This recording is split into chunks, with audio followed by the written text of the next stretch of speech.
Eshan thymine Tamil பேசும் உறவுகளை அன்போடு வரவேற்றுக் கொள்கிறோம். இன்றைய பதிவுல மிக மிக முக்கியமான செய்திகள் குறித்து பேசலாம். முதலாவது நாங்க பார்க்க போற செய்தி என்ன அப்படின்னு பாத்தீங்கன்னா, நேபாள புரட்டி போட்ட வெள்ள பிரளயம்.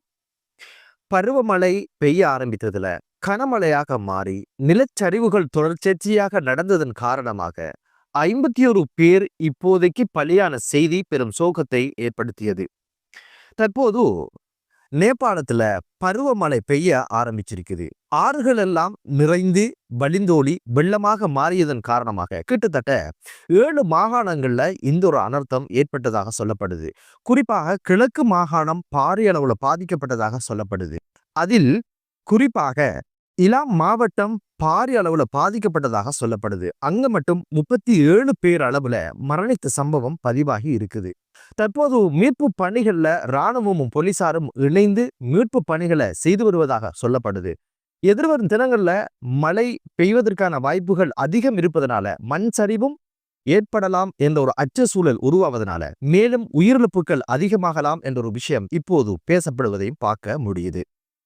நேபாளை பொறுத்த வகையில அடிக்கடி மழை பெய்வதன் காரணமாக வெள்ளப்பிரளயம் ஏற்படுவதும் மண் சரிவு ஏற்படுவதும் ஒரு வடக்காரண விடயமாக இப்போது பேசப்படுது.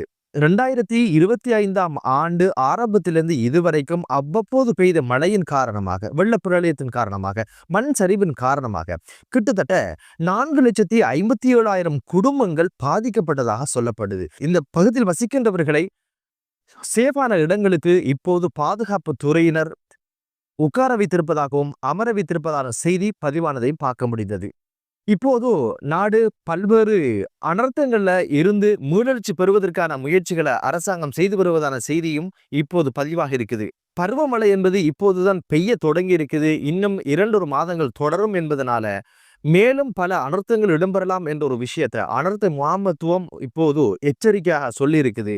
மேலும் மழை வீழ்ச்சி அதிகமாகும் பட்சத்தில் இது போன்ற வெள்ளங்கள் மேலும் அதிகரிக்கலாம் என்ற ஒரு அச்சமும் இப்போது வெளியிடப்பட்டிருப்பதும் சர்வதேச ஊடகங்கள் அந்த செய்தியை வெளியிட்டிருப்பதையும் பார்க்க முடிந்தது. கடந்த சில தினங்களுக்கு முன்னால மிகப்பெரிய ஒரு புரட்சிக்கு பிற்பாடு இப்போது முயற்சி பெறணும், ஊழல்வாதிகளை வீட்டுக்கு அனுப்பியாச்சு, அடிச்சு துறைச்சியாச்சு என்ற ஒரு சூழ்நிலையில இருந்த போதுதான் இயற்கை அனர்த்தம் என்ற ஒரு விஷயம் இப்போது நடந்திருப்பது என்பது அவர்களுக்கு மிகப்பெரிய ஒரு இழப்புகளை இது உண்டு பண்ணியிருக்கும். அடுத்த செய்தி என்ன அப்படின்னு பாத்தீங்கன்னா, ரஷ்யா உக்ரைன் யுத்தம்.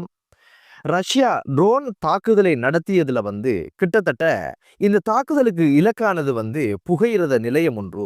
இதுல ஊழியர்களாக இருந்தவங்க பயணிகள் என்று சொல்லி கிட்டத்தட்ட 30 பேர் படுகாயமடைந்த சம்பவம் பதிவாக இருந்தது.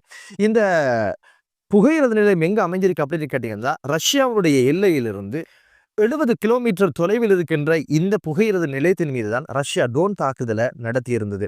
உக்ரைனுடைய தலைவர் என்ன சொல்றாரு அப்படின்னு பாத்தீங்கன்னா, இந்த யுத்தம் ஆரம்பத்தில் இருந்து இதுவரைக்கும் பல்வேறு காலகட்டங்கள்ல புகையிரத நிலையங்களை இலக்கு வைத்து ரஷ்யாவினுடைய தாக்குதல் அமைந்திருப்பது இந்த புகையிரத கட்டமைப்பை நொறுக்குவதற்கும் சுக்குநூறாக்குவதும் இவர்களுடைய திட்டம் என்ற ஒரு விஷயத்தை விமர்சனமாக முன்வச்சதையும் பார்க்க முடிந்தது. உக்ரைன் ரஷ்யா யுத்தம் எப்போது தொடங்கியது அப்படின்னு பாத்தீங்கன்னா, 2022ஆம் ஆண்டு பிப்ரவரி மாதம் 24ஆம் தேதி இந்த யுத்தம் தொடங்கியது. ரஷ்யா திடீரென உக்ரைன் மீது தாக்குதல் நடத்தியது. தாக்குதலுக்கான காரணம் என்ன அப்படின்னு பாத்தீங்கன்னா, நேட்டோ இராணுவ அமைப்புல உக்ரைன் சேர்வதற்கான ஆயத்தத்துல இருந்த போது இது பாதுகாப்புக்கு சவாலாக இருக்கும், இந்த பக்கத்துல இருந்து யாரும் அங்க போகக்கூடாது, அப்படி போறணுமாக இருந்தா அது நான் மட்டும்தான் அப்படின்னு ஒரு இலக்கோட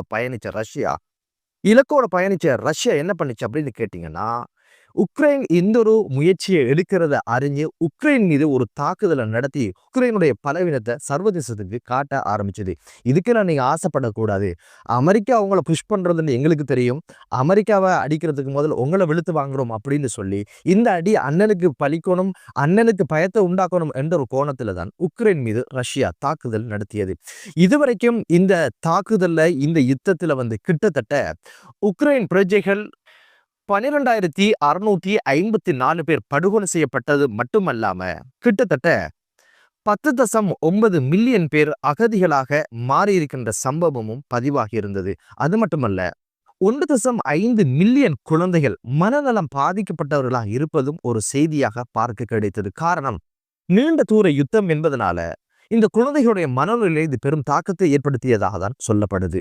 யுத்தம் அப்படின்னு சொல்லி இறுதியில என்னதான் மிச்சம் அப்படின்னு பாத்தீங்கன்னா, நாடு சுடுகாடானதும் மனிதர்கள் மனநோயாளியாக மாறியதும் வெறுமனே 1000 ஆண்டுகளா வாழ போறோம்.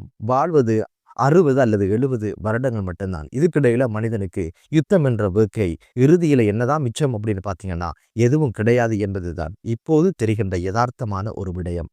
அடுத்த செய்தி என்ன அப்படின்னு பார்த்தீங்கன்னா, ரொம்ப விசித்திரமான, வினோதமான ஒரு செய்தி. அதுதான் பலஸ்தீன ஆணையத்தினுடைய வரி வருவாயிலிருந்து கிட்டத்தட்ட 7.54 மில்லியன் அமெரிக்க டாலர்ஸ் நட்ட ஈடாக பலஸ்தீனர்கள் மேற்கொண்ட தாக்குதலால் பாதிக்கப்பட்ட 47 குடும்பங்கள் இஸ்ரேலிய குடும்பங்களுக்கு பகிர்ந்தளிக்கணும் அப்படின்ற ஒரு தீர்ப்பை ஜெருசலத்தினுடைய மாவட்ட நீதிமன்றம் தீர்ப்பாக வழங்கிய ஒரு சம்பவம் பெரும் அதிர்ச்சியை ஏற்படுத்தியிருக்கு. முதல்ல பலஸ்தீன ஆணையத்தின் வரி வருவாய் அப்படின்னா என்ன அப்படின்னு பார்த்தீங்கன்னா, பலஸ்தீன நாட்டுக்குள்ள வருகின்ற பொருட்களுக்கு இஸ்ரேல் வரி அறவிடுவதான செய்தி தான் அது. அவங்களுடைய பிரதேசத்துல இருந்து பலஸ்தீனுக்குள்ள வருகின்ற பொருட்களுக்கு அவங்க அளவு கடந்த வரியை நிர்ணயிக்கின்ற ஒரு சர்ச்சையும் இருக்குது. இப்படி ஈட்டப்பட்ட இந்த பணத்திலிருந்து பலஸ்தீனர்கள் மேற்கொண்ட தாக்குதலால பாதிக்கப்பட்ட குடும்பங்களுக்கு தான் இப்படியான தொகையை மீண்டும் வழங்கணும் அப்படின்னு சொல்லித்தான் ஜெருசலத்தினுடைய நீதிமன்றம் தீர்ப்பு வழங்கியிருக்குது. இதே சந்தர்ப்பத்துல இந்த இஸ்ரேலிய படைகளால பலஸ்தீனர்கள் எந்த தூரம் பாதிக்கப்பட்டாங்கன்ற ஒரு விஷயத்தையும் அந்த பத்திரிகை சொல்லியது. இஸ்ரேல் மேற்கொண்ட தாக்குதல்ல 1048 பேர் படுகொலை செய்யப்பட்டதோட 10,300 பேர் படுகாயம் அடைந்து 400 குழந்தைகள் உட்பட 19,000 பேர் வரைக்கும் சிறைபிடிக்கப்பட்ட சம்பவம் பதிவாகி இருந்தது. இதெல்லாம் பலஸ்தீன் என்ற அந்த அதிகார எல்லைக்குள்ள இருக்கின்ற பகுதியில் ரஸாவை நாங்க பேசல. இந்த பலஸ்தீன் அதிகாரத்துக்குள்ள இருக்கின்ற இவர்கள் மீது இத்தனை கொடுமையை செய்துட்டு அவர்களிடம் மீது பெறப்பட்ட வரின்ற பேர்ல சூறையாடப்பட்ட பணத்தை இவர்களுடைய தாக்குதலால் பாதிக்கப்பட்ட 47 குடும்பங்களுக்கு பகிர்ந்தளிக்க சொன்ன நீதிமன்றம் எவ்வளவு தூரம் சுயாதீனமாக இயங்கியிருக்கு என்பதுதான் மிகப்பெரிய கேள்வியாக இருக்குது. 2 வருடங்களை எட்டிய கசாவினுடைய யுத்தம் 67,000க்கும் அதிகமானவர்களை கொண்டு குவித்து 20,000க்கும் அதிகமான குழந்தைகளை சமாதியாக்கிய அந்த யுத்தத்துல கொடுக்கப்படுற நட்டடி என்ன என்பதுதான் இப்போது மிகப்பெரிய ஒரு கேள்வியாகவும் பேசுபொருளாகவும் மாறி இருக்குது. ஆண்டவன் ஊர்ல ஏண்டவன் சமத்து என்பது சொல்வது போலதான் வரின்ற பேர்ல இந்த மக்களிடம் இந்த பணத்தை வசூலிச்சு அதை இவர்கள் மேற்கொண்ட தாக்குதல்ல பாதிக்கப்பட்ட குடும்பங்களுக்கு பகிர்ந்தளிச்சாங்களாம். நீங்க உங்களோட தாக்குதல்ல பலியான, ஊனமுற்ற, அகதிகளான, நிற்கதியான அந்த மக்களுக்கு என்ன நட்டஈடு உங்களால் கொடுக்க முடியும்? என்னதான் இருந்தாலும் இப்படியான சம்பவம் ஒன்றும் பதிவாகி இருப்பதை ஜெசீரா அதனுடைய பக்கங்கள்ல எழுதியிருந்ததை பார்க்க முடிந்தது. என்னதான் இருந்தாலும் இப்போதைக்கு கசா யுத்தம் நிறைவுக்கு அமைதியான ஒரு சூழல் உருவாகி இருப்பது என்பது ஆரோக்கியமான விடயம். எதிர்வரும் தினங்கள்ல இதுக்கு பிற்பாடு என்னென்ன விடயங்கள் நடக்க போகுது அப்படின்னு ஒரு விஷயத்தை சர்வதேசம் ஊர்ந்து கவனித்துக் கொண்டிருக்கிறது. இப்போதைக்கு எகிப்துல கசாவினுடைய யுத்த நிறுத்தம் குறித்த அடுத்த கட்டம் சார்ந்த டொனால்ட் ட்ரம்பினுடைய 20 அம்ச கோரிக்கைகள் சம்பந்தமான பேச்சுவார்த்தைகள் நடந்தேறி கொண்டிருக்கிறது. எனவே ஆரோக்கியமாக அது நடந்தேற இறைவனை பிரார்த்தித்து மற்றும் ஒரு காணொலியிலே உங்கள் அனைவரையும் சந்திக்கும் வரை விடைபெறுகிறேன். நன்றி.